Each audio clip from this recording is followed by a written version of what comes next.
So if I import data, it does make a difference to include the data type right here, and for this to not just be a standard number, right? Yeah. So this is a TypeScript capability. It allows you to syntax check on the Visual Studio Code before to spot errors. And Abdul Karim actually mentioned about implementing something which I can't remember. They will do runtime check or something. Yeah. So the idea here is that this data here, when you use it, it will just do some compile time checking or transpile time checking, and it's going to be just at the TypeScript level. But once you get your code compiled and to JavaScript, this thing won't work anymore, right? And then you will get runtime errors, right? So what I'll be adding in next few days is a runtime check. So it won't be just at compile time, but also, let's say you are using mesh in a JavaScript application, which is not TypeScript at all, and you are not using types, and you pass some random value to this datum, which is not valid, right? So TypeScript won't complain, but when you run it and execute the code, it will throw some errors at you saying, oh no, data it is not supposed to be like that. Data should look like this or that. Okay. And I want to add this for all the transaction method to add like runtime level type safety. Okay. Now, so that being kind of like the deep answer, at a much shallower level, if I don't include this right here, will I get a different data hash? No. It will drop this. It would still be the same. It will be the same. Yeah. This is just for like to help you, like because like you need to tell TypeScript what you expect, so it will yell at you when you do something wrong. Okay. That's the idea. But it won't change anything regarding the result itself. Okay. So hi everybody, and actually, so Yuli, I was asking this question of Abdel Karim and Jingles because we're trying to get to the bottom of why this new error was introduced around the validation tag mismatch, and their prediction was it has something to do with the way datum is handled. Oh, okay, yeah, that's the problem here. So yeah. We have to wait for the update, or. Well, that's my other question, right? I mean, so at the epoch boundary later today or in the wee hours tonight, the V2 cost model will be implemented now or available on pre-production. And so we'll actually, it'll really be the Babbage era. But my understanding from Jingles and Abdel Karim is that that's not why we were getting that error. So, trying to look at it from both perspectives, and I'll let you know when there's an answer. Yeah, I have a question regarding that. Like your smart contract, what does it require as parameter?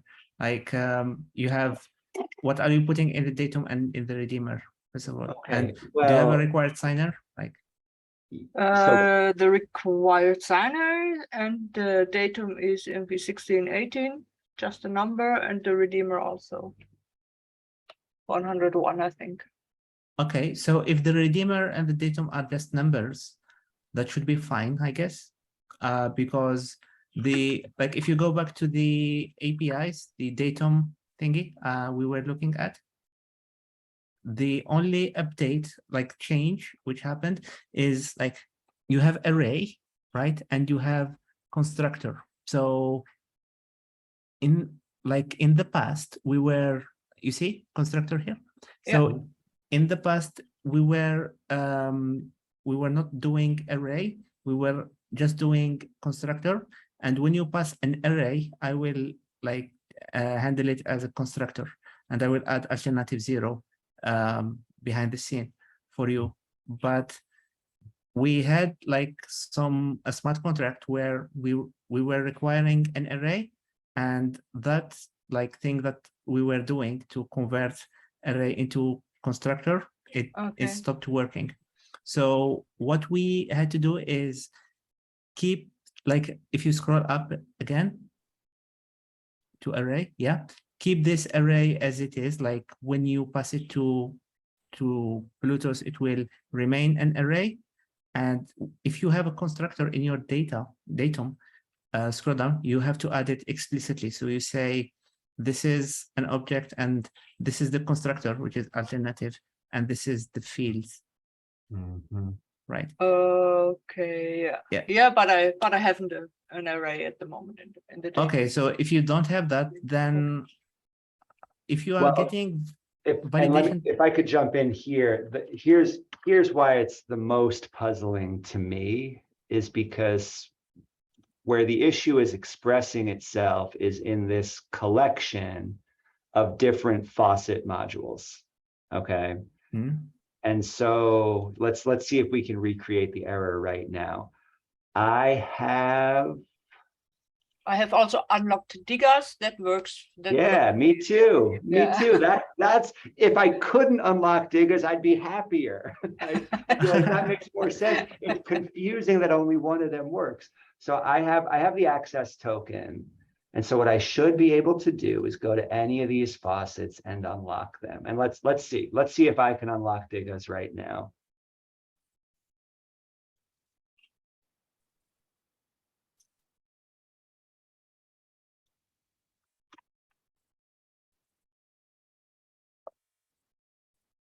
Oh, that's good news. That's good news.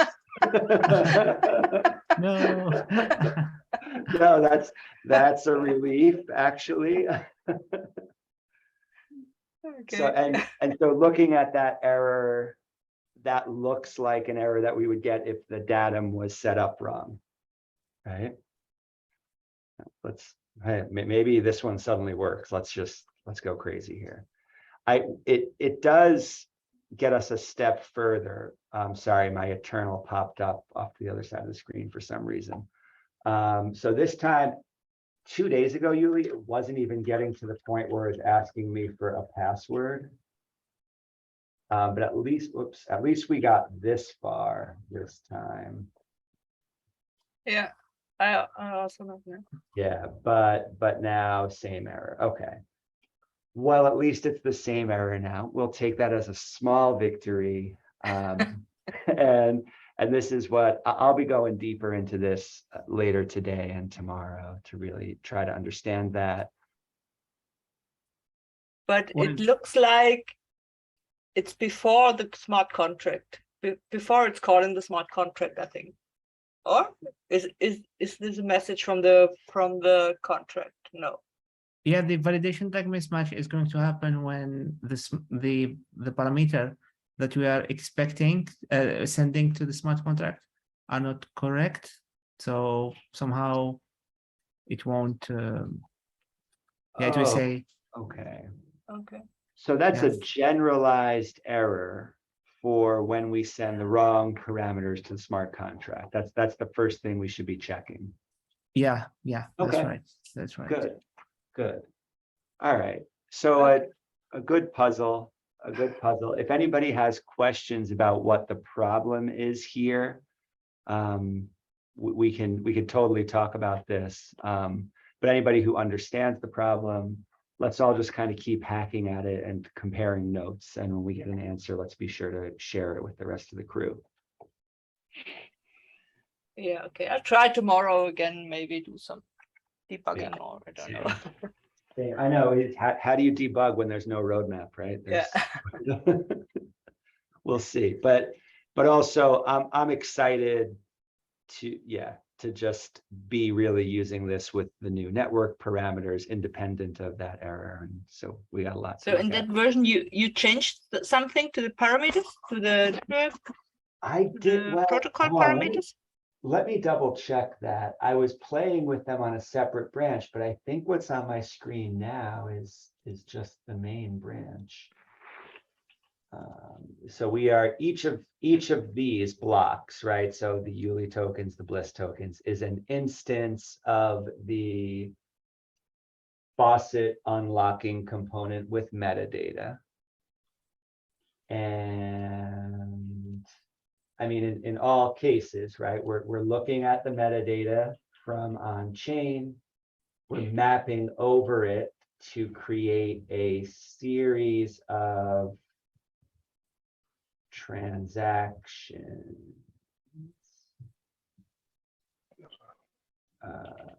Where would we map that? Oh, this is just the single component. I'm sorry. Right. We're looking at the individual components. So each of those components on my screen is an instance of this whole thing that's in this file. And without going, I don't want to spend too long on this, Yeah, but no. the problem is that this transaction we were building is no longer working. And we just got to figure out why. And I haven't gone in and tweaked the parameters yet or this. I get it that it's also likely an issue of datum, but we'll see. So there's a few different things to tweak here. But at a high level, the problem is that these components that worked last week don't at the moment. But now we have to send Babbage, I think, not Alonso. That could be, right? So Cremo, yeah. Can you talk about that for just a moment? Will this make a difference right now? Because pre-prod is in the Babbage era. Okay, put Vasil there and let's see. Oh, Vasil. Okay, Vasil. Okay. I tried with Babbage, but it doesn't work also. Okay, sorry about that. Like, is it, should it be Babbage? I don't know. Well, I tried that. That was the first thing I changed earlier this week upon first hearing about this, and it didn't make a difference yet. But let's see. Okay, so this error is actually the error that we would get if the parameters were wrong. So perhaps we have to change it first to Vasil, and then once again go through and look closely at these parameters to see if anything's different there. You can, if it's Vasil, I think you can ignore the parameters, so don't pass them at all. Let's try to get rid of those.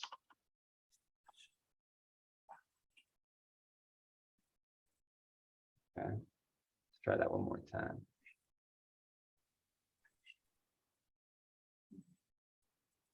Because what's it querying to get those parameters right now?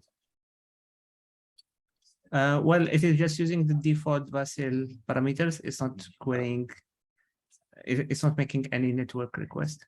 Okay. But just maybe. Okay. And so this question right here, this is where I feel like being on pause until the epic boundary, because it may be the case that this is all we need now without those parameters, but those new cost parameters are not in effect. It's this weird thing, right? I don't know the technical explanation, right? But if you query your pre-production node right now, and for the last few days, you'll see that we're in the Babbage era, but the new with the cost right parameters. Right.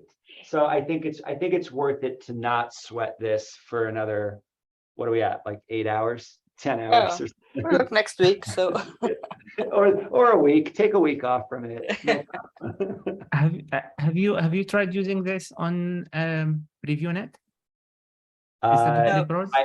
No, haven't reconfigured everything there because I haven't bothered taking the time to set up wallets. Okay. I think it's worth it at this point to wait those 10 hours is the most effective use of time. Okay, sure. Yeah. So when that does occur, James, I mean, when we're running Cardano CLI commands, we're passing Babbage era. Does Vasil refer to some data entry that translates it to Babbage era, or why Vasil and not Babbage? Abdel Karim, you want to take that one? Yeah, sure. So why Vasil and not Babbage? It's just like a token to represent those protocol parameters. I didn't like, there's no specific reasoning, like it just like a tag to tag those parameters. I can rename it to Babbage, that's fine. Like that's okay, but it's not like there's no real meaning behind the name, rather than it just like very descriptive of the Vasil hard fork. That's Is all. it documented somewhere that you have to say Vasil? Well, the Vasil hard fork came with the new cost model, No, right? okay. I didn't and know. like this is how the Cardano citation library forks are calling it already. So they're calling it the Vasil cost model. So I named it Vasil cost model because there is like the V1 Alonso cost model and there's the V2 Vasil cost model, Okay. right? Yeah.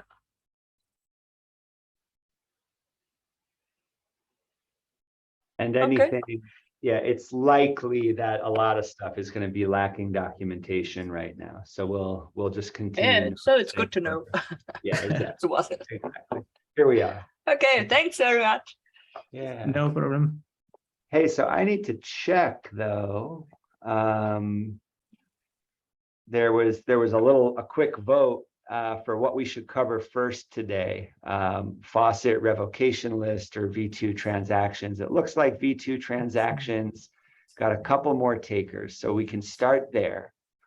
But before we do, anybody else have any questions about whether it's a mastery assignment you're working on or just anything else, big picture? I just have a little question. How long do we have time to make the assignments? Until next That's- week? No. Yeah, longer, hopefully. that's such a great question. No, that's actually for all of us to decide. And to me, that question is most relevant to the credential token project, right? So if the thing we're going to say is that everybody who completes this course gets a completion token, is there a date by which people need to complete things? Or should we just say, hey, complete this many modules anytime, right? If you finish all of the 100, all of the 200, and some number of the 300 modules, we'll say that somebody completed the course, and we can just keep making credential tokens at that point. I don't really have a strong preference there and really want to follow this community to decide how that works. But in my mind, the only thing that changes after next week is that, you know, we did the cohort, right? We did the people coming together for 10 weeks to do something. All of the content is going to stay up. Anybody can start it and keep working on it anytime. Okay. And just, you know, just to be really clear on that, the idea here is that we want this material to be asynchronous, so anybody can pick it up anytime. There is a little bit of work to do on our team to go back to some of those 100 and 200 level references to the old testnet and making sure we're pointing people to the right pre-production environment. So a couple of tweaks that I know that the Gimbal Labs team will have more time for after next week. But besides that, right, then this content will just live out there and anybody can pick it up anytime. But even acknowledging that fully, there is something really nice about having a cohort of people to be working with for some amount of time. So I think in the future, there will be more Plutus PBL cohorts, but we don't really have that on the calendar. We'll kind of do that when we have a chance to work on some of the projects for a little while and we see that there's a critical mass of people who for some reason want to move through the content together. So, Okay. so James, is that a question for the PPBL team meeting, or is that a question you're looking for an answer right now Well, to the it's, community? yeah, if anybody has a strong opinion about deadlines, that's the kind of thing we should express, right? So that was one of the topics that I brought to the table at Playground on Tuesday when I presented, the broader context for this Plutus PBL work, but also questions about, hey, what should go on these course completion tokens? And there's no strong opinions in one way or another yet. And so if nobody really ever offered an opinion, what I would do is just allow those credential tokens to be minted on a rolling basis. But as this is a project for anybody who wants to dip their toes in, if you have some system that you think would be worth deploying for minting those completion tokens, or rules that you think should go into effect, that's part of, designing a credential token, is coming up with those decisions. So for me, the first question that comes to mind when this question is brought up is how do they obtain the credential? Do they just need to complete, module 4 something, or the very last module, and then they get the credential?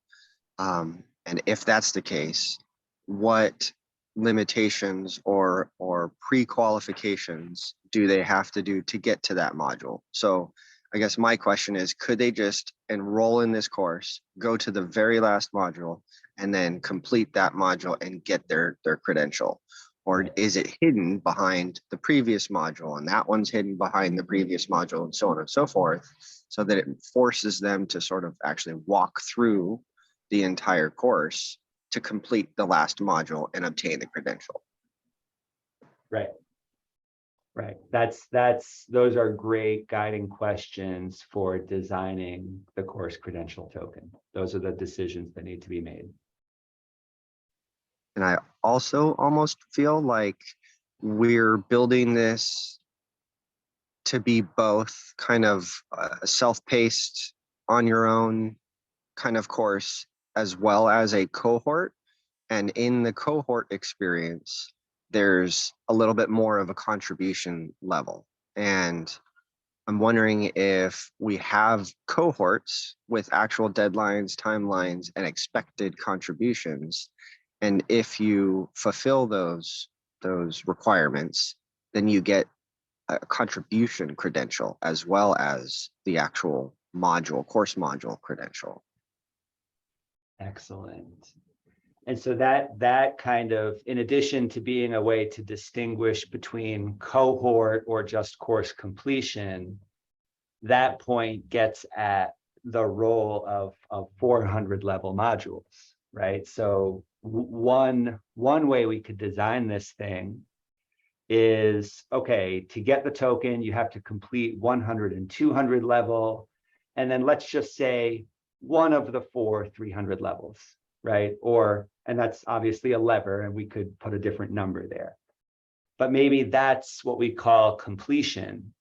And then 400 level modules, there's a different sort of reward for those, whether it's a token that you contributed to a project, or an actual bounty payment, or both, right? Because even bounty payments, one of the benefits of them is they create a trail of transactions that you can use to say, okay, this contributor token has committed to and then completed this many bounties, and therefore, its import should be weighted accordingly. So yeah, these are the questions, and anybody who's hearing this discussion and thinking about these questions, if these really resonate with you, this is the nature of what needs to be done on that project. So if anybody is feeling like, oh, I want to run with that, and there's thoughts that you have that you don't see in writing anywhere else, that's an opportunity for somebody to pick that up and run with it.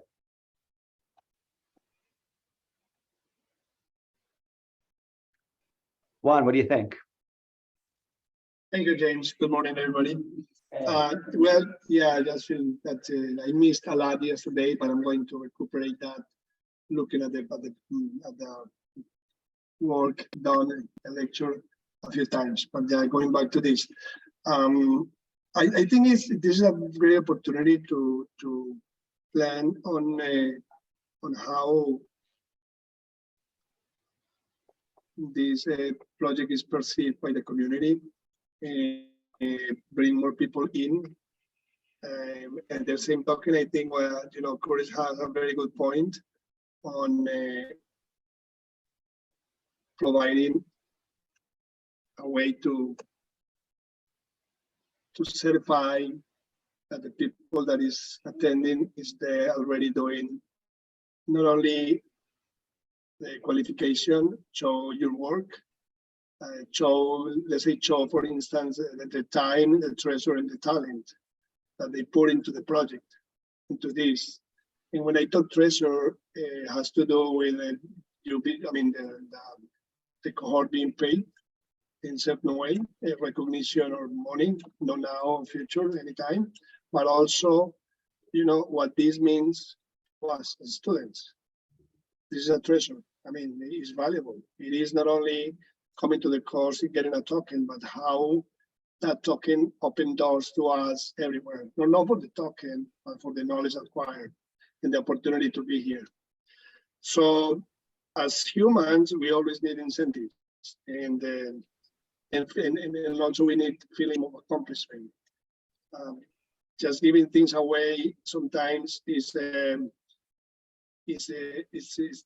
when there are too much available, people don't really have too many choices, then it's difficult so we have to work in a way, develop a system in a way that creates this as a outstanding way to learn, and what it is, a cutting-edge technology that we sometimes I'm not able to transmit to people. But I think this require a specific, more than conversation here, but sort of like a specific session to just work on that, because I think it's the essence of what we are doing here. If not, we'll just, all the time spent working on something that now is not valuable because there is a new era. But all that work had a lot of how can I say that? Important development in the minds of each of us here working on this. So, for instance, I think we will have much more vision and clarity that when the end user will use that application that is being the product of all this project process. You know what I'm not sure if you guys are following me? No, so all these things connect, right? So for anybody who didn't see the Tuesday presentation that I gave at the modified playground, where I kind of just gave some context for how PBL framework is building up Gimbal Labs, and then how the 3 projects that we're working on, right? There's the Gimbal Bounty, Treasury, and Escrow. There's the reporting dashboards, and there's a credential token. All 3 of those are critical primitives that can be reapplied, remixed, reused in a lot of different ways. By learning how to use those, we can't go wrong.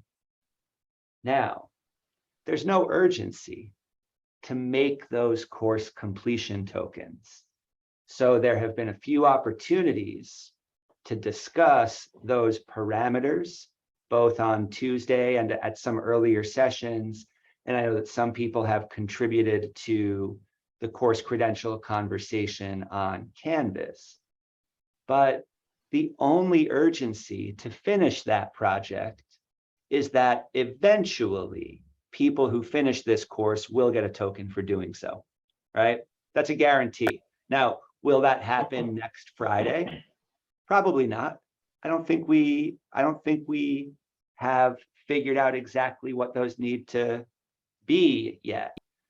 I'm learning that the way I'm describing the task is not yet sufficient, because the conversation that we had on Tuesday really didn't drive us into the details there. But the one thing I know about development in this ecosystem is that people are thinking, right? There's a lot of people thinking in the background about what these tokens might need to be. And when we get to the critical point where people have some clarity about those ideas, we're going to apply those ideas and make it happen. I think that the other two projects are going to give us a place to make sense of this concept. For example, one, like you're saying, right? Once people need an incentive, it makes a lot more sense. Once people need a credential token to have access to paid bounties on the different GBTEs that we start to roll out, people's interest in getting one of those tokens is going to be a lot greater. And therefore, it's going to be much easier to start and build momentum with a conversation about credential tokens. But we all know just empirically that moment of hitting that momentum, it hasn't happened yet.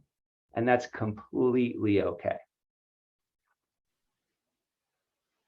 Dagwell, I would love to see the contributor token be the input. Yeah, exactly. So one of the reasons we chose Canvas is that it exposes a GraphQL API, everybody. It exposes GraphQL data. So if you know how to read Cardano GraphQL data, you can read Canvas GraphQL data. And you can grab one query from each platform and maybe remix them to do something. Another reason we chose Canvas is because there's an OAuth login mechanism. And like Giovanni showed us yesterday, it's possible to use Cardano tokens to create an OAuth compatible JWT token. So hopefully you're starting to see how these different puzzle pieces fit together. Building the puzzle pieces and wiring them together is a lot of work. But everybody here is being inspired by different elements that could be built. And here we are, right? The invitation is open to both learn development and to contribute to these component parts. Yeah, definitely some good stuff been said here. I think Curtis's point about there needing to be at least a specific credential, if not the main credential being about being a part of a cohort, makes a lot of sense. I think people value kind of that live class time. And I know, like, I came in super late and probably won't finish with the cohort, and I'd hate to miss out on that, but also keeping the way you have the class set up, y'all are putting a lot of work in, and it could easily bog a lot of people down to try to keep the same level of involvement on a ongoing digital, almost like Udemy or Skillshare style course while doing live cohorts. Right. So I think that makes a lot of sense. I won't take up a whole lot of time with my thoughts on this, but I do have some. My main question is, if I wanted to contribute to the discussion, whether or not my ideas are, what we end up going with, where would be the best place ongoing, right? I know there was a discussion that I didn't get to attend, but is there a particular Discord section where this would be best served to discuss some of these points going forward? Actually, you know what? I know the Discord has this new forums feature. Should we initialize forums for each of the 3 projects in the Plutus PBL category? We could try that. Let me ping everybody about that right after this meeting today and set up places on Discord to discuss the 3 projects. And then additionally, so we've got the Plutus PBL right here in Gimbal Labs GitLab. And you've got the PBL course 2, which has all the Plutus code and the lesson stuff that we've been using for the last 10 weeks. We've got the PPBL front-end template that everybody's been using for a while in this course. but there's a new projects folder right here that has a couple of different things inside. 2 of them are examples of projects that took place within the course, and here they are ready for Plutus V2. More on that in a moment. And then there's a subfolder for each of the projects, the completion token, dashboard, and GBTE. So yeah, let me put up some rails for this in Discord, share this link and some next steps. I think that's a great place for us to start. And just for people to think about it, this is something that we all have the opportunity to think about. And I'm eager to start hearing what people think. The completion token can have metadata on it. We could even use the 721 standard to make sure that these completion tokens show up like NFTs on Cardano, and maybe they have a few fields, right, that are not, color of fur and animal type, but are course name, completion date. Maybe there's a field here for cohort, right? And we can have a way of naming cohorts here. But this is one of the questions that everybody is welcome to take on. If you feel strongly that some field is needed here, this is the kind of thing we can talk about. So I'll be sure to post this as a topic on Discord, and it's good for everybody just to have this framing.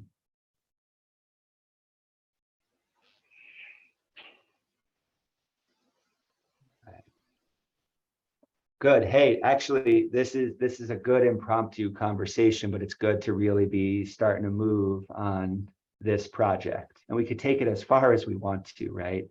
I don't currently, because I'm not an artist, have any plans to include art on these things.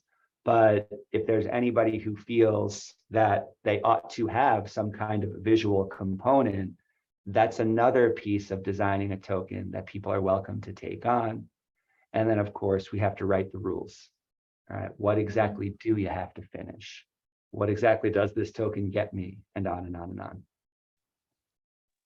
So, James, I do have some thoughts on that. And maybe I missed the part where you said where the conversation is going to happen about the completion token, where we can contribute our thoughts on it.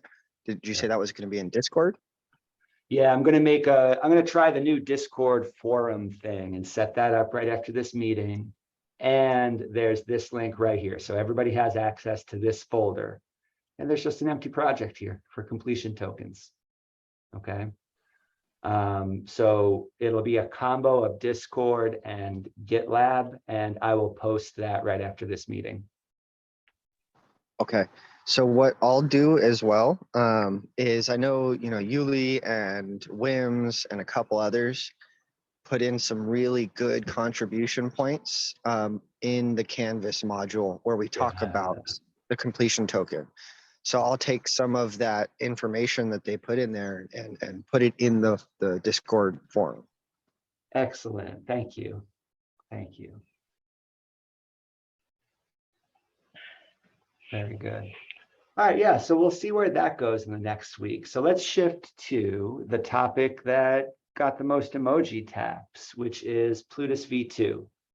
The other one regarding faucet revocation list, that's a critical idea as we start to scale the GBTE. So there will definitely be time to talk about that, and whether we do that as a separate session together, or somebody records a quick video, we will cover that topic. But let's talk V2 right now. So in this projects folder, and I'll drop the link here in the Zoom chat just so everybody has this.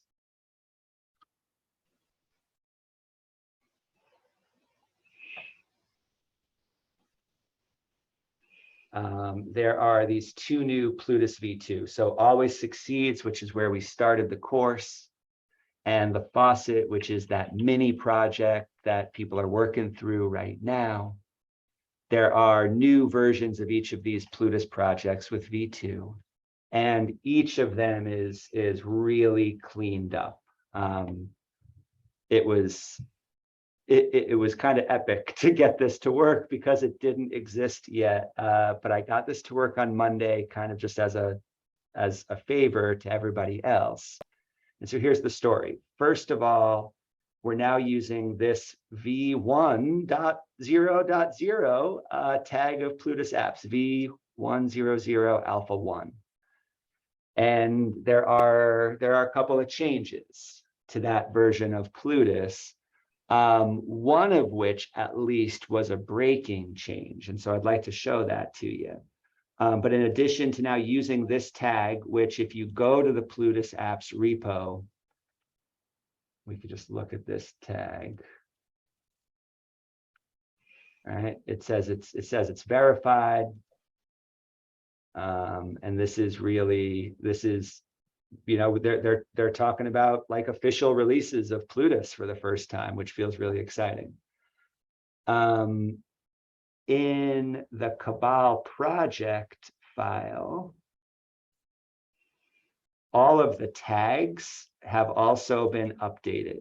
Okay, so I've been able to be lazy for a long time, just using Always Succeeds as we originally shared it with you as a template, and we've kind of outgrown that. So index state has been bumped to the middle of this month, and every one of these Git checkouts is the most up-to-date and compatible version of each of these.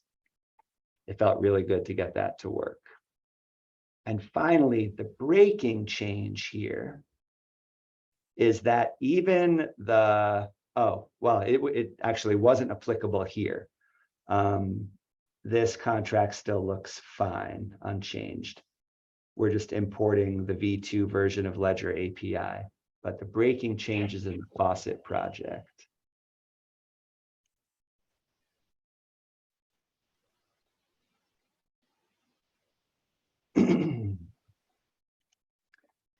And this is not the compiler, I'm sorry, the validator.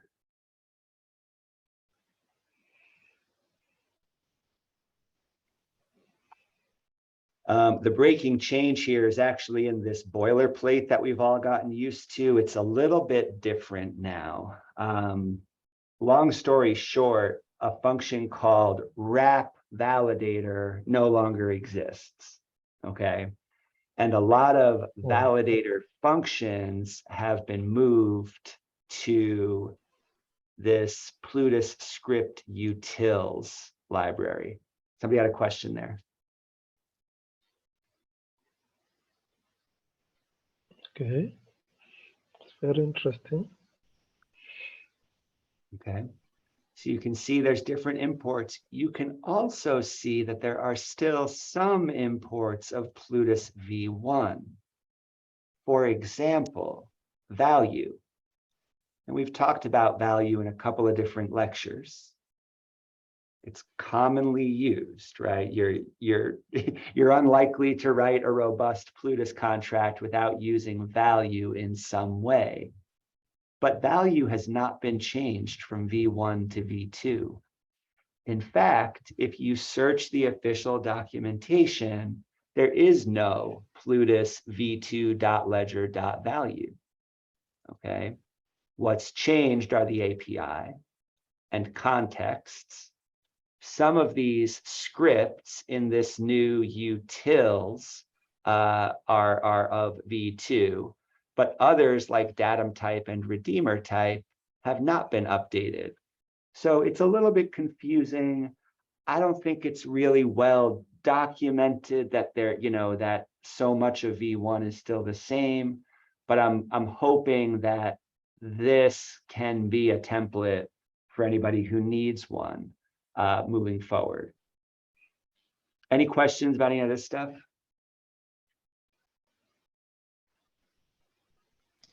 So you talked about, like, for example, value doesn't exist in Plutus V2. In general, are V1 and V2 mostly cross-compatible? If you, for example, couldn't find something for some reason, right? Import it from V1. can you just expect that to work every time, or are there only certain things that you found can be imported from V1 and still work fully compatible with V2? Excellent. Okay, that's the perfect question for us to focus on here. So the biggest thing to notice is right here, V2, when it comes to validator types and making validators, or this new one, make typed validator, param, etc. All of this has to do with building a validator. One thing I'm not sure about, I just haven't taken the time to test this, is whether a V1 context can be used in a V2 validator. I'm not sure about that part. I wouldn't expect it to work, but you know, that's the thing we got to test. The biggest difference here is that when you're using the V2 validators, the way you can use your compiled Plutus script changes dramatically. So I wanted to give you that bit first, but going a little deeper into some of that. We could switch this V2 right here to a V1, no problem. And we could switch these two also to V1, and we would have access to everything we've already done, okay? In fact, in the current version of the GBTE Plutus code,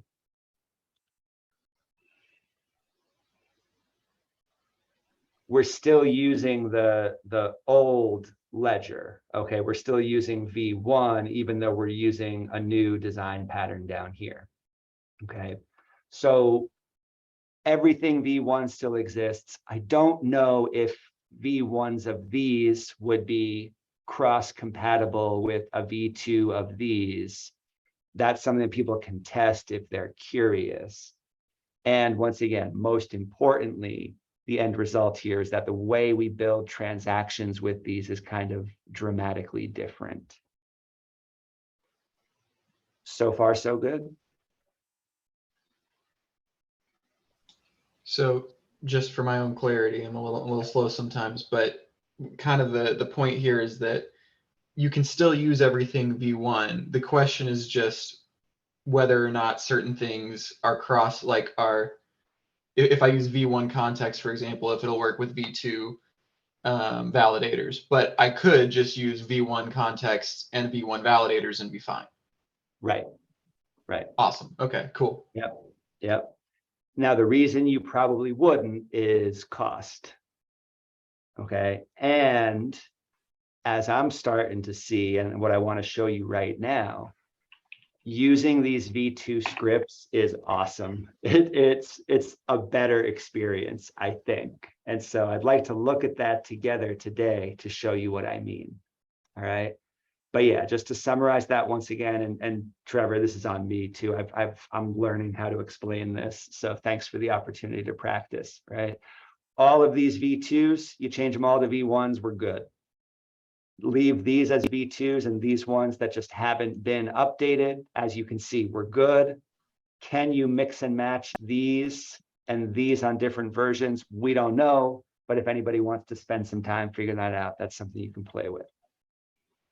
At the end of the day, what compiles here is a V2 Plutus script. It can be used to build an address, just like a V1 Plutus script, and you won't be able to tell the difference between the addresses.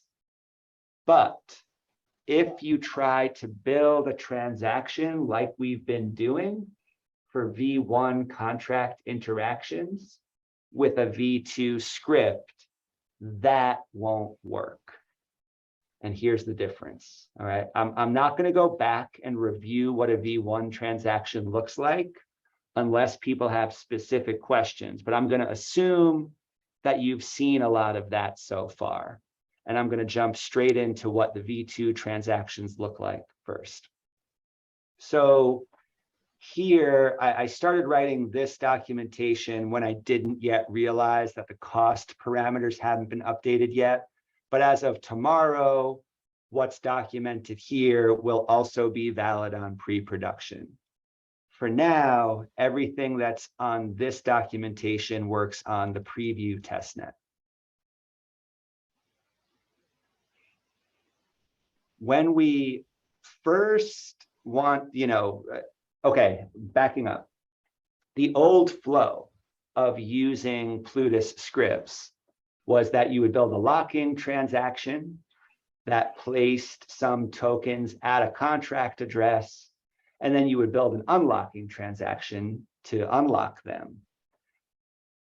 We still need a locking transaction, but its structure is different. And the newest thing right here is this bit. Okay, this idea of a TX out reference script file. I'll put this link in the chat just so people have it.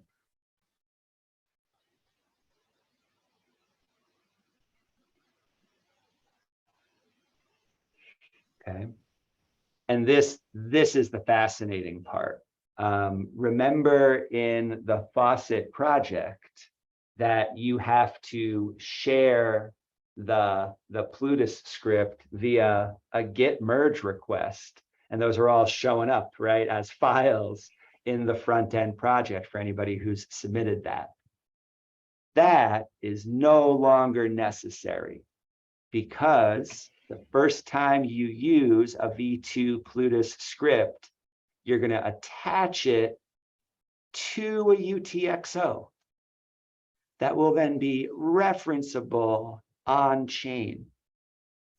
And anybody who has the transaction hash and index of that reference UTXO is going to be able to reference your script logic. It's pretty amazing. It also means that this script is now on chain. And so when we get to the unlocking part in just a few minutes, we no longer have to upload the file. We simply say, hey, if I want to, oh, here it is down here. If I want to unlock from this contract UTXO, right? This part's like before. You just grab a UTXO from a contract address. But instead of uploading the script every time, we just say, hey, we're going to reference a UTXO here. And we're just going to note that there is a spending Plutus script that's V2. This is always succeeds. So the transaction fee wasn't that high in the first place.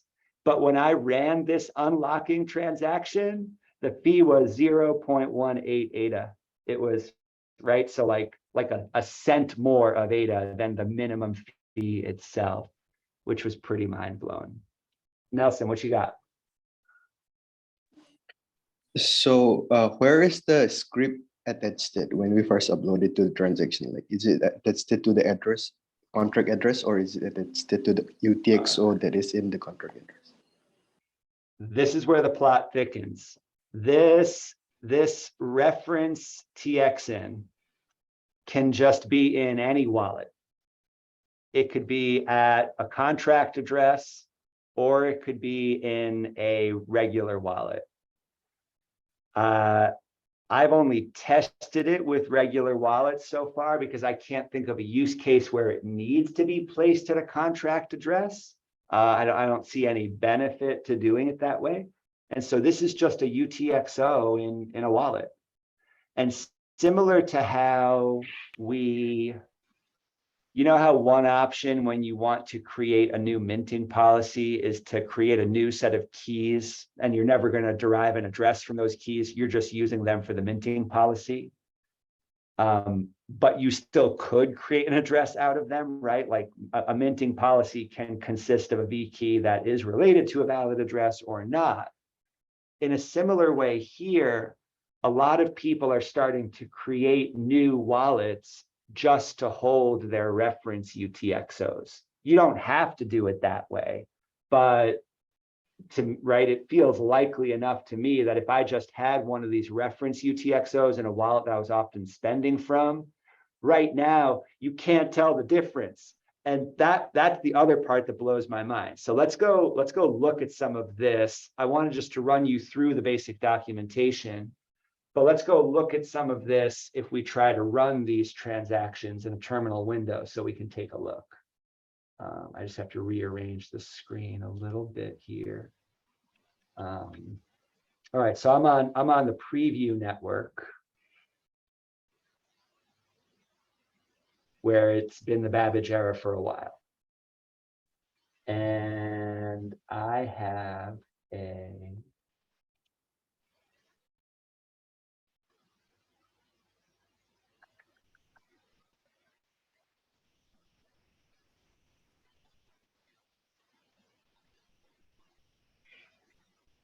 here's the contract address for always succeeds. Let's call this contract address.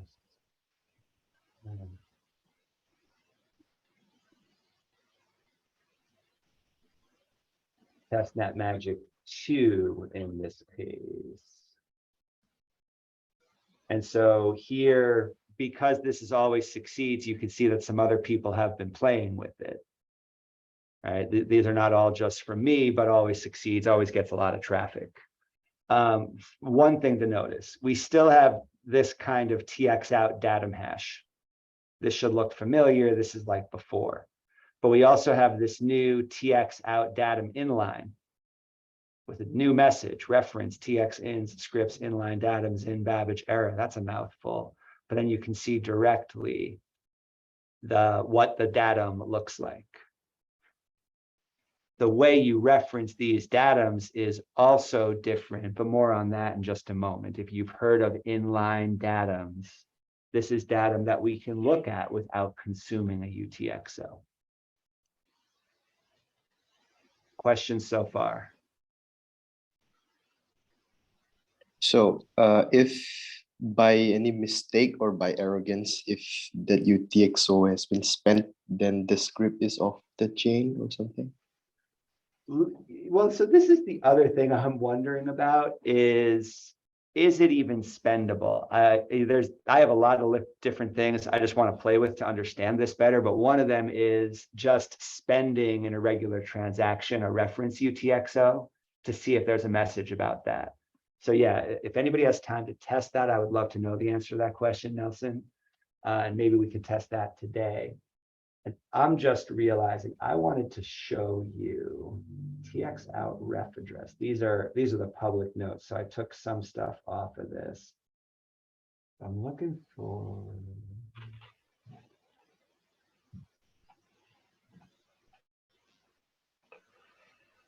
That is an interesting concept about spending a reference script, because what if you want it in a new wallet or a new address? Not that it matters, to anybody else because they're just referencing the UTXO, but what if you wanted it to be located somewhere else? Could you move it?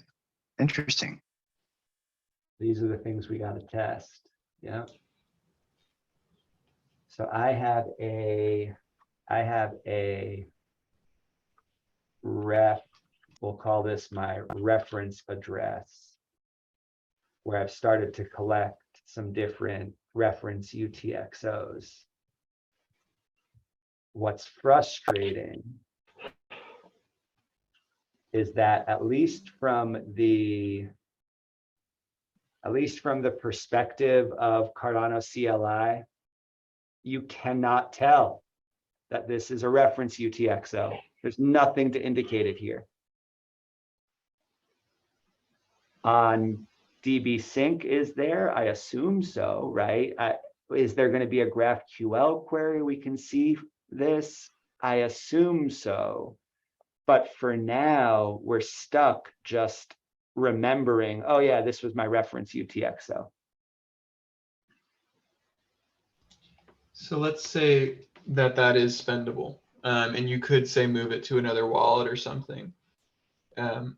Since the way to interact with the contract now is to reference that UTXO, if you were to move that by spending it, that UTXO would no longer be unspent, right? So wouldn't the reference address also change? So if you were to move it, you'd have to update any references and say like a front end template, the way that we've, you know, say set up the faucets now. If you moved that reference transaction, you'd have to update all of those to a new UTXO, wouldn't you? Right. So this transaction hash right here is going to be an important variable to keep track of, Trevor, like you're saying, for example, in a front end template. What our first question is, okay, well, is this thing spendable? Let's actually test that right now. And then if it is spent and sent somewhere else, does the reference script stay on there? And if so, then if so, then it's a pretty simple answer. Okay, you just have to update the TX hash in your front end template. But let's go test out all of those possibilities in just a moment. One note, of course, is that even if this was accidentally consumed, I would still have the original compiled Plutus script, so I could upload it again.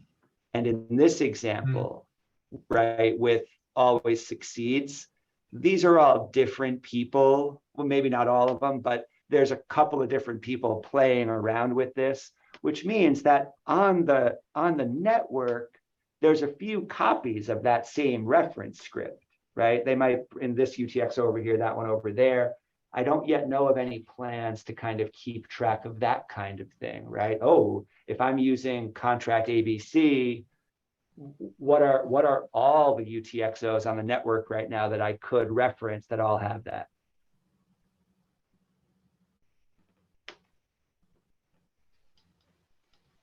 So first of all, this UTXO right here is for the V2 faucet. And so I just want to demonstrate this transaction for everybody just so you can see it. Another thing that's really interesting to me is that the min amount of ADA I needed to lock in this reference script was 16.5. That seems like a hefty price for putting this contract on the chain. And I couldn't get it lower than that. Now, this is a very inefficient contract that probably has more cost than it needs and is bloated in a lot of ways. So I'm wondering what we can get that down to, but I just thought that was an interesting thing to point out. Nelson. Here for now, by querying the UTXO from Cardano CLI, we don't see any indicator that the UTXO has attached a script to it, right? That's correct. That's crazy, right? But yeah, that's exactly what we're looking at. Curtis, what do you think? So my question is, since when we look at it, at least via Cardano CLI, we can't tell, this UTXO different from any other UTXO. How does that interact with, like, say, JS libraries and wallet libraries that try to balance the transaction? Is it going to attempt to take this UTXO and use it to balance out some transaction? How does the wallet know not to leave this? Very good. Very, very good. Good. Okay, let's open this thing up now to get a feel for that.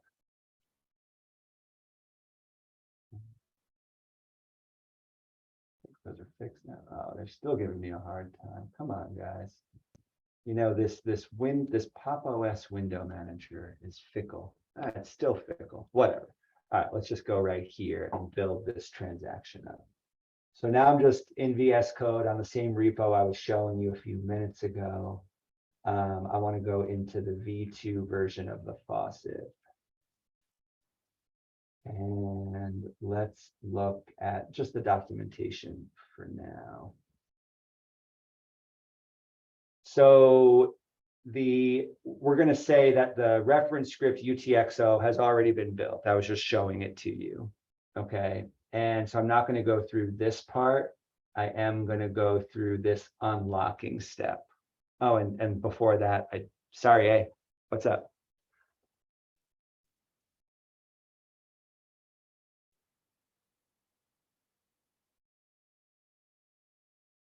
Not getting sound from you for some reason.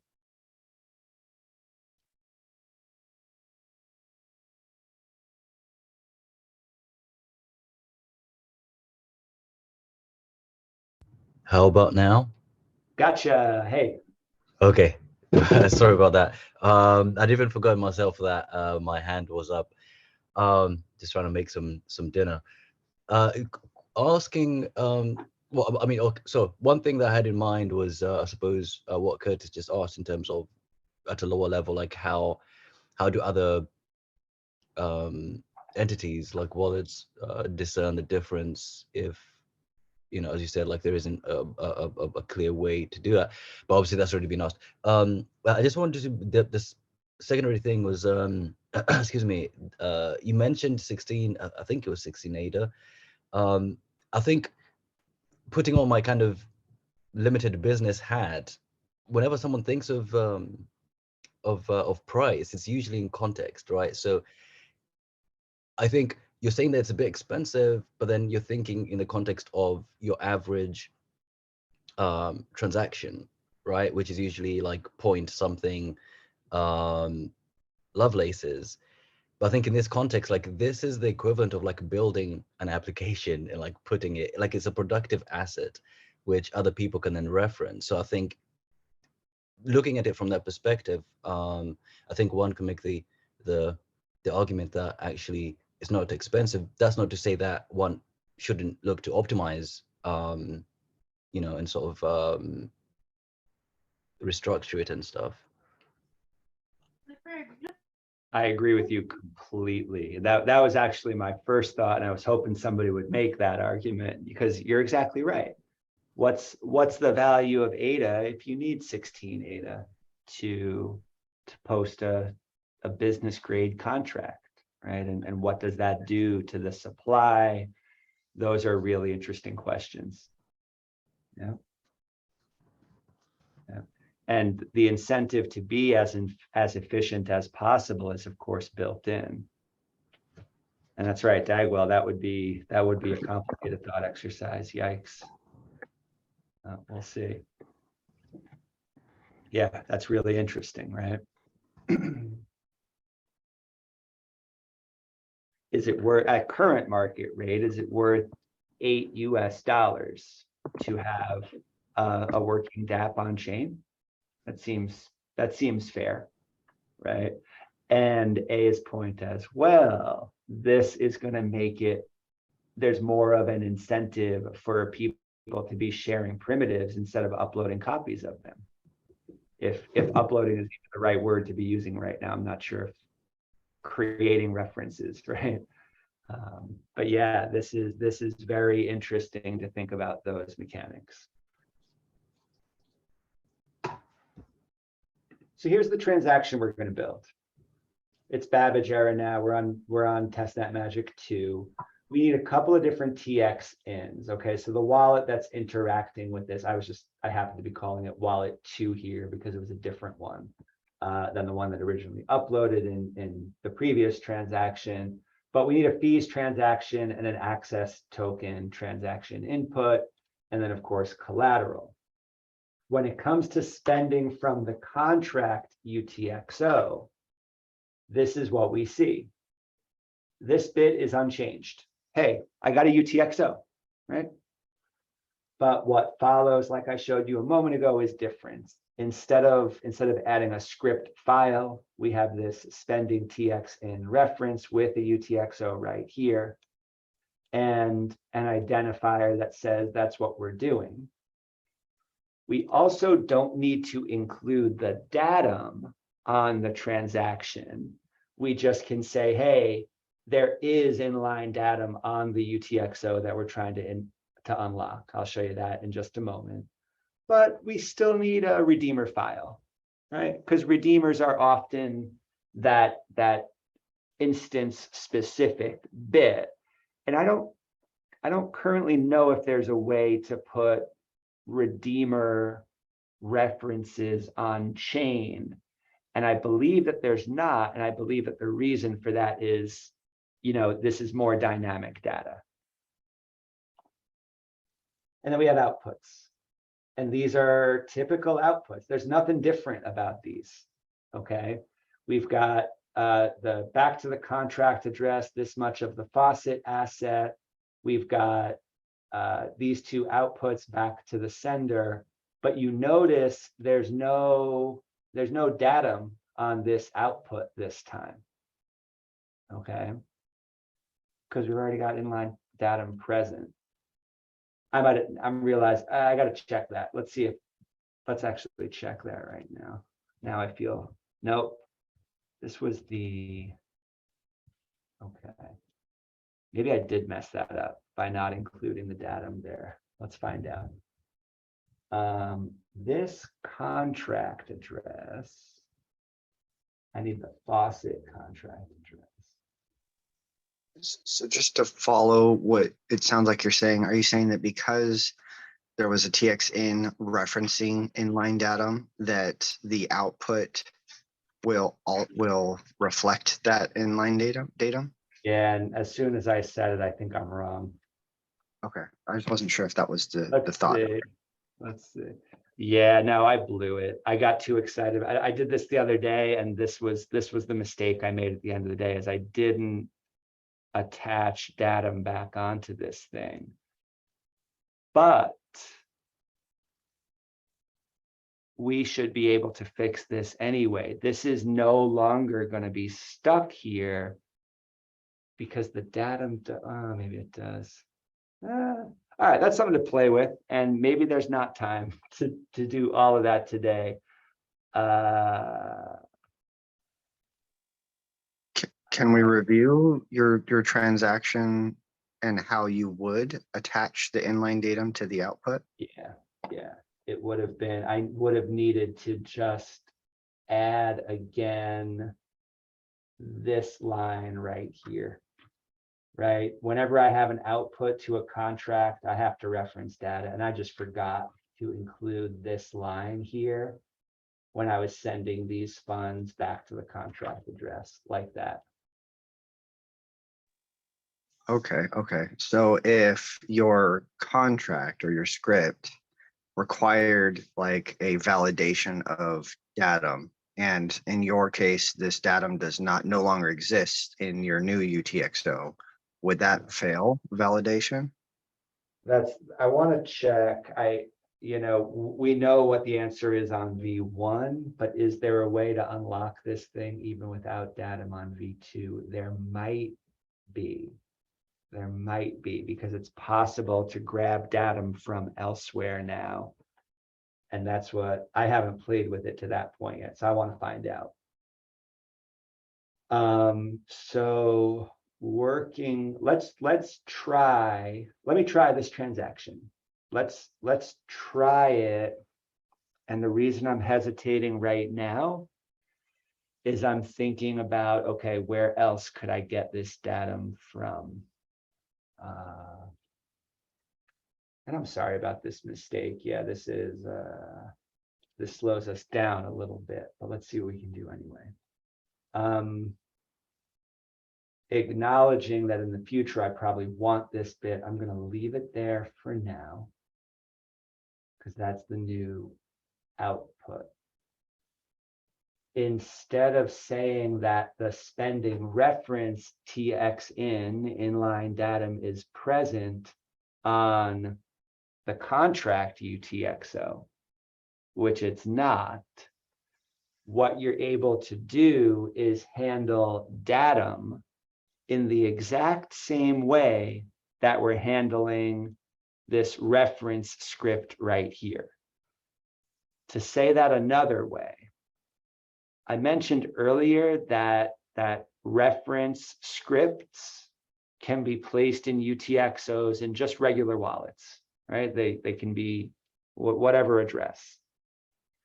Additionally, you can now have inline datum attached to any UTXO at any address. And hopefully you recognize this is a change from what it has been, where datum is only attached as a hash to UTXOs that are actually at contract addresses. So I have a few questions for myself right now about where that is stored, or if we are able to get this thing to work. And so, yeah, I want to find out, are these funds right here lost forever because there's no datum attached, or is there a way to handle this with inline datum? Let's see. So I need to set up a few variables here to use this faucet. And I'm going to use this wallet right here. So I want to make sure that the redeemer I'm about to use has that pub key hash in it, and it does. Okay, so my redeemer is ready to go. And I'm going to copy the path of that right here. And we can set that. Okay, the faucet asset and asset token, I left those there because those will be unchanged. And the reference TX in, we were just looking at that on the command line. It's this with an index of 1. The UTXO that is currently at the contract address has this hash, also with an index of 1. And then I just need a couple of UTXOs from the wallet itself, which is this one right here. So we're going to call this wallet 2. Let me switch back over to here.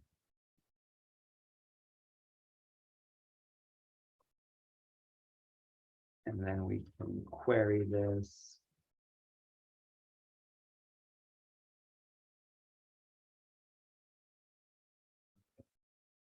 So this UTXO has the access token that's specified.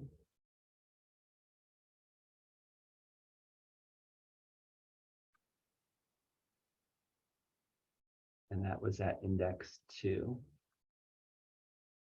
And then we've got just one for fees with a bunch of ADA in it. Just take this one, looks like it's plenty at index 1.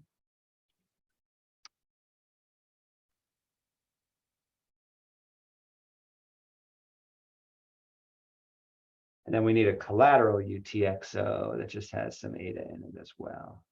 So this one has plenty at index 4.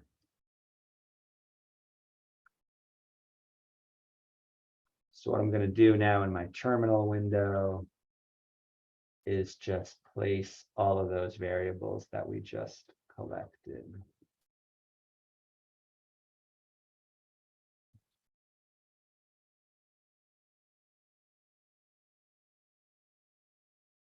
So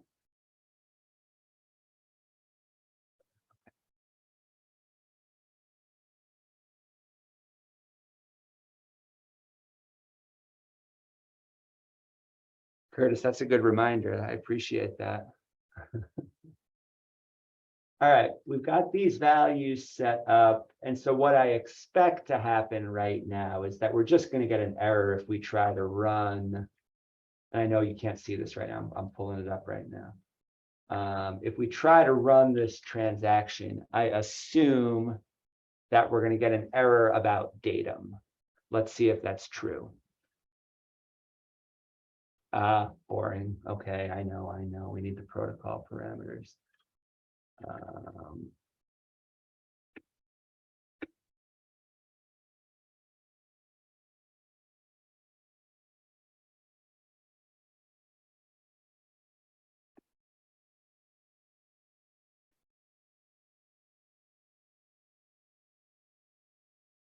Let's try that again.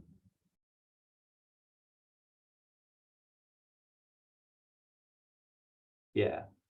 All right. So this is the appropriate error. The Plutus script witness for the TXN does not have a script datum.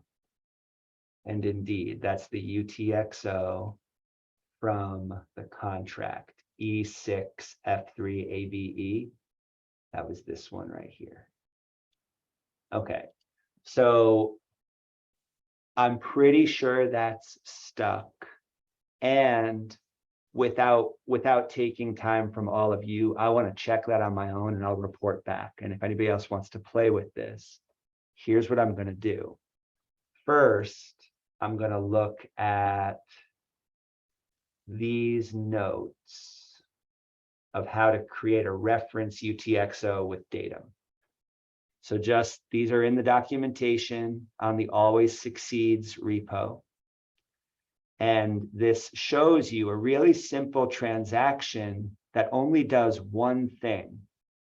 It creates a reference UTXO with datum that can then be referenced by any other script. This is a really, really big deal.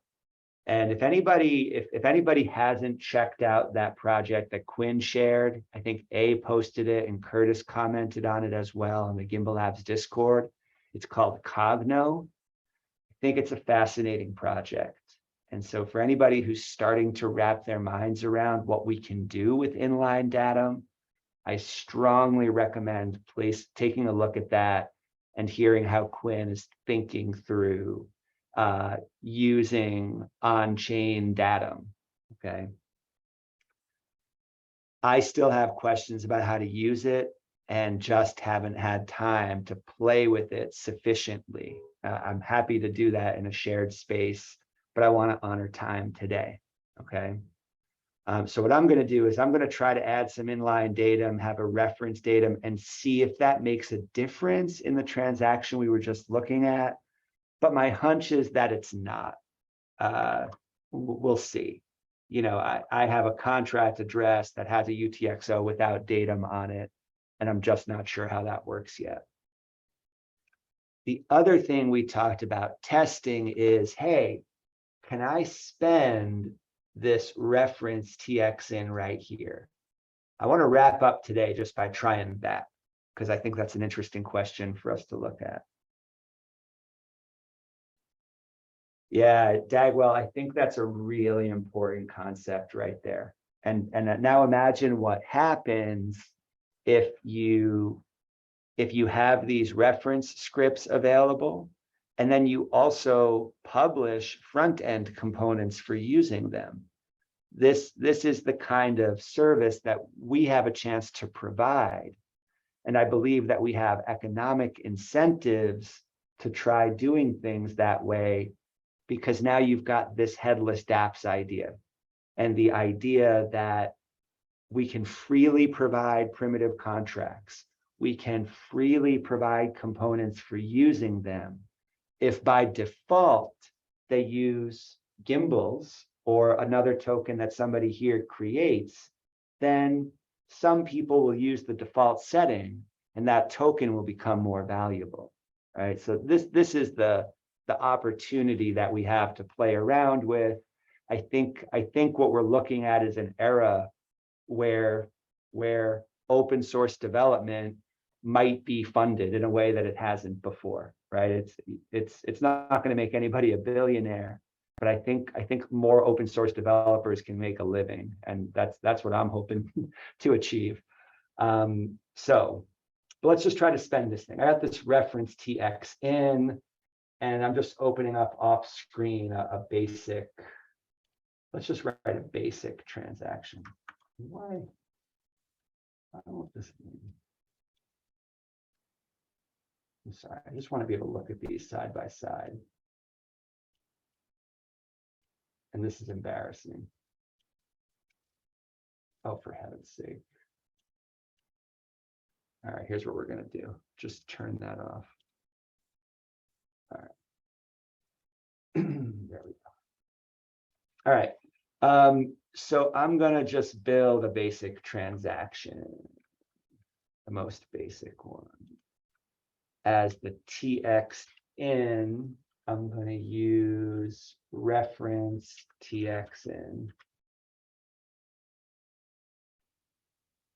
And as the TX out, I'm just going to send back to wallet 2. Let's just try to send 8 ADA. And let's send the change to that wallet as well.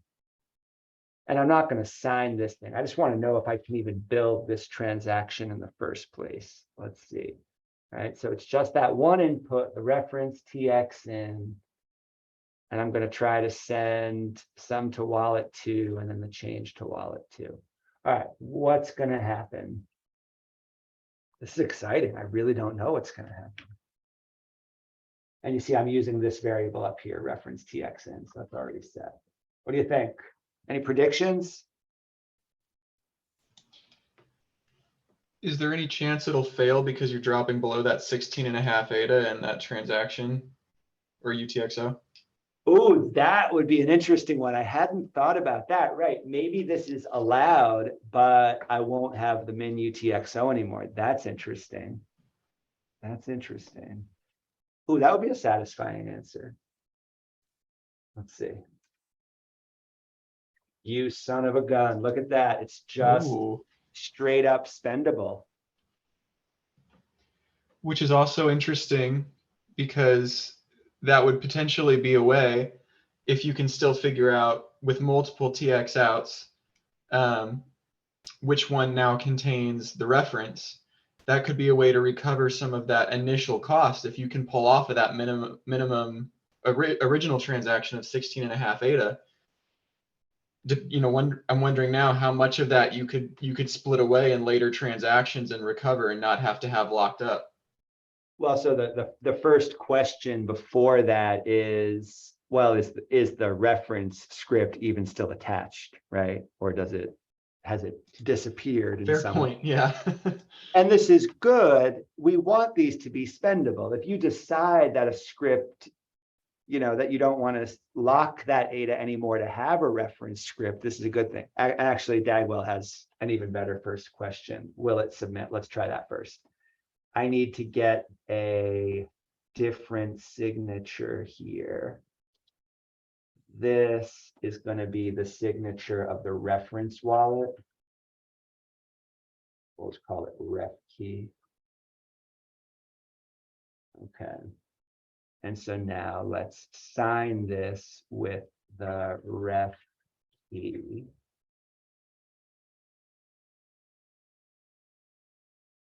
Okay, will it sign?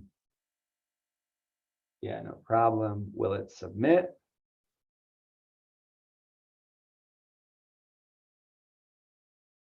Yeah, no problem. Okay, so reference UTXOs are spendable. It's a good mini nugget to finish up on today. The next thing I want to explore is the outputs of this transaction. Do they still hold reference scripts? My prediction is no, but it'd be good to make sure. So I'm going to try to create an unlocking transaction with one of the 2 UTXOs that this thing just created. I assume they're not going to work. My assumption is that if a reference UTXO is spent, then, right, you just have the ADA back and the script goes somewhere. But we got to find out. And so there's a few more tests to do. This is, again, you know, let me know if people have questions or if you ever just want to sit around, but this is like time consuming stuff to test this one by one. I don't, you know, I'm already feel like I'm talking too much. So I'm going to go play with this stuff. I hope that other people feel encouraged to do the same. But if you ever do want to compare notes, I'll be around today and tomorrow, just playing around with this stuff and trying to understand it as best as possible.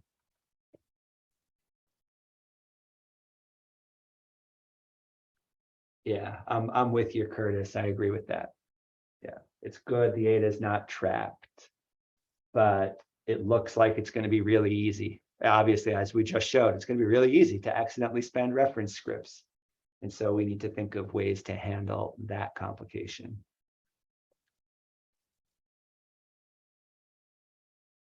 All right.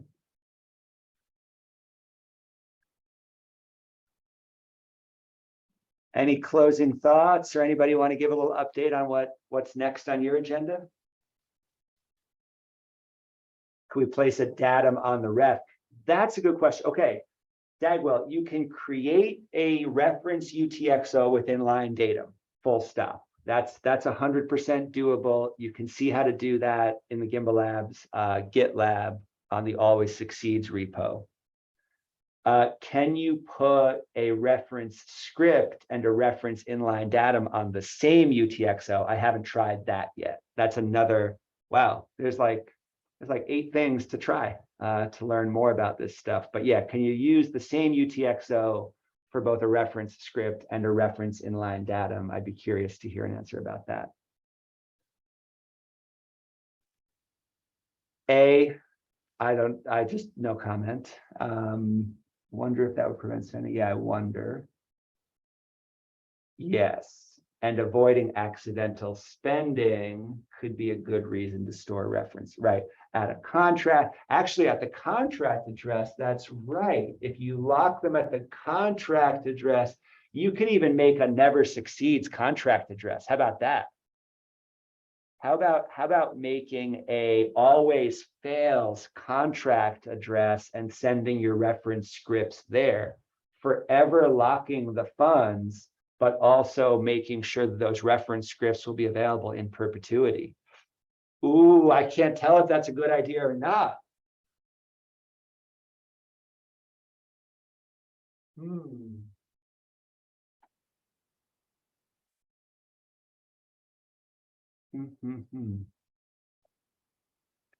Would you want a script to be available forever and for those funds to be locked irretrievably?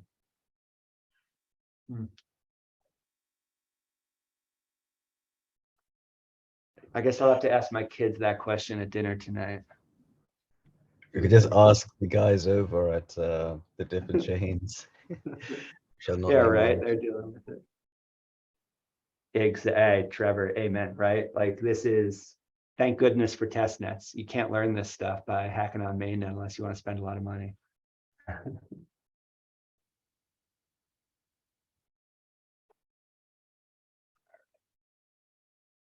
Well, hey, thanks for this, everybody. I have a couple of things I have to take care of before I get back to a maker block. I'm going to be around all day tomorrow, just working on the Gimbal Bounty Treasury and escrow. I'm going to try to post up in like one of the live coding rooms on Discord. So if anybody just wants to stop by, say hi, or talk about next steps for that, do so. And I'll be happy to just be working with the garage door open. Surajit, thanks for being here. Thanks, everybody, and see you real soon. Thank you, good people. Yeah. Thank Cheers. you. Thank you. Hey, and by the way, happy Hard Fork Day. Yeah. Yeah. Yeah. Right. Forgot it's kind of a big day. Yeah, I mean, it's not, it's today, but it's not effective today, right? It will be effective in 3 days. That's right. That's right. The network forks, but we can't use the new functionality for another 5 days. I'll be sure to take a screenshot when I see that log in the node. And yeah, maybe even, well, I forget if that's in, what time is that at UTC? Does anybody know when the epic boundary is? I propose something. Why don't we open the chat and we all chat out? Yeah. Happy No, Hard Fork. it might be if it's too, I can't watch the hard fork if it's dinner time, but if it's early enough, I'll be sure to jump into Discord and just share screen to show that happening. It's in 5 hours and 39 minutes and 22 seconds. That was my fear. Okay, I was hoping you were going to say 4 hours, 39 minutes. I'm not sure if I can hang out in 5.5. But happy day. Well, we can do it now here. Everybody. We can't force the fork to happen 5.5 hours early. You know, that moment is that moment. That's true. All right. Well, thanks for the time, everybody. Keep the questions coming and see you real soon. Yeah, happy for. Cheers. Thanks, everyone.